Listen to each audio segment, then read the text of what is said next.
Representative Burchett. Please use it wisely. Will do. I won't squander it. Ranking Member Meeks. Thank you, Mr. Chairman. Madam Undersecretary, both Secretary Rubio and Deputy Secretary Regas have said that the State Department's reorganization puts regional bureaus and posts in the lead after single-issue functional offices like Democracy, Human Rights, and Labor Bureau, DRL, distorted foreign policy. They assured us that DRL's work isn't going away, but rather being transferred to regional bureaus.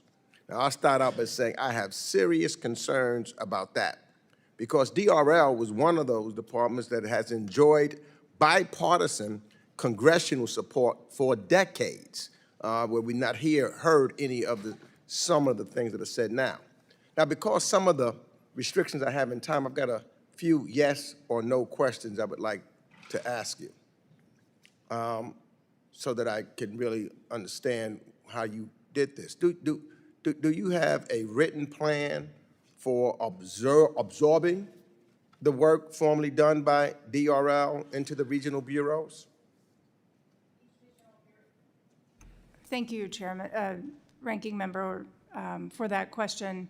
Each bureau is going to tailor its programs to meet the needs of the area. But my question is, do you have one now? Each regional bureau is formulating their plans for each of these So the answer to that is no. I have limited time. So the answer is that as of right now, you said this, but there is no plan, right? There's nothing that you can provide now. But as of right now, there's no plan. Let me ask this question then. Did you consult senior DRL officials or stakeholders before making these changes? Sir, as Deputy Secretary Regas shared, there was great consultation taken throughout Again, the that's just a yes or no.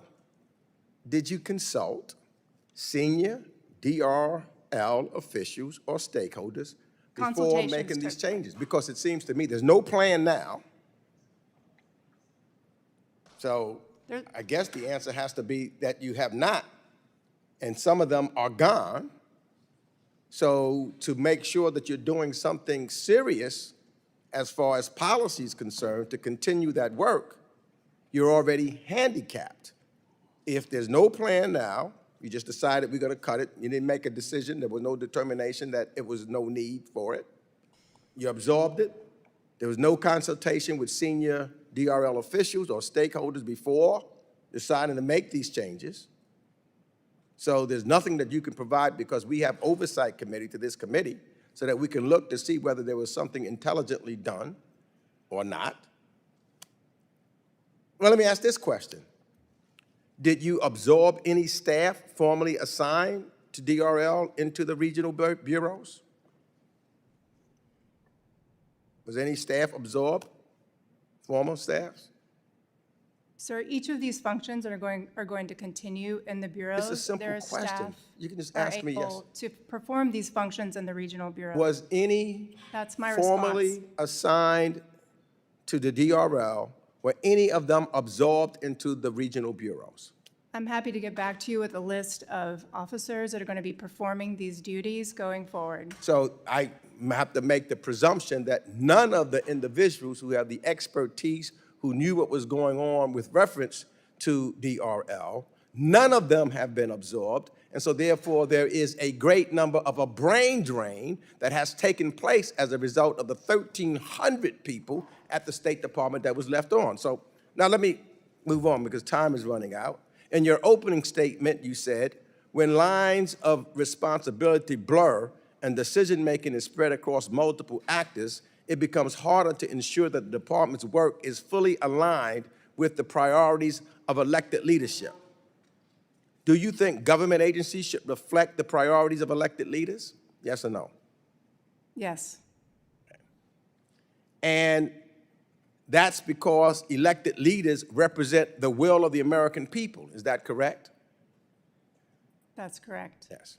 So, Mr. Chairman, I'm going to ask unanimous consent to enter into the record a July 18th New York Times article describing a cable from Secretary Rubio instructing the department's workforce to, and I quote, avoid opinion on the fairness or integrity of an electoral process, its legitimacy, or the democratic values of the country are in question. So ordered. And I see that my time is just about expired, so I will give you additional questions, Madam Secretary, because I have a bunch more about the draft, who did it, and who, you know, whether it was you, whether it was Secretary, or you had any part of it, as well as some other things. So I have much more to talk to you about. And hopefully, when our office sends a letter or a phone call to request to have these dialogues and conversations with you, that we will get a response back, because we do have oversight committee responsibilities as being a member of the United States Congress and the Foreign Affairs Committee. Both Democrats, both Republicans and Democrats has that responsibility. Thank you, and I yield back, Mr.